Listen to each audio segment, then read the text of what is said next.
Practical action Faridpur, Satkhira ও কলারোয়া পৌরসভা সহ ১২টি পৌরসভা ও একটি সিটি কর্পোরেশনের পরিচ্ছন্নতা কর্মীদের মর্যাদাপূর্ণ জীবন প্রতিষ্ঠায় কাজ করছে। তারা পয়ঃবর্জ্য, প্লাস্টিক বর্জ্য ও গৃহস্থালী বর্জ্য ব্যবস্থাপনার কাজ করে জীবিকা নির্বাহ করে। কাজটি সমাজের কাছে অসম্মানের। আমরা তাদের পেশাকে সম্মানজনক করতে কাজ করি। তাদের কাজে প্রযুক্তি ব্যবহারের প্রশিক্ষণ দেই।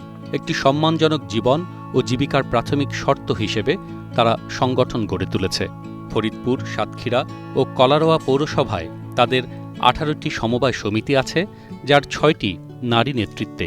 সমিতিগুলো নানাবিধ আয় বৃদ্ধিমূলক উদ্যোগ নিয়েছে। সেগুলোর একটি হল কেঁচো সার উৎপাদন। তারা গৃহস্থালী বর্জ্য থেকে কেঁচো সার উৎপাদন করছে। বাজারে এর চাহিদা অনেক। ঋণদানকারী প্রতিষ্ঠানসমূহ সমিতিগুলোর ব্যবসায়িক উদ্যোগে সহায়তা করছে।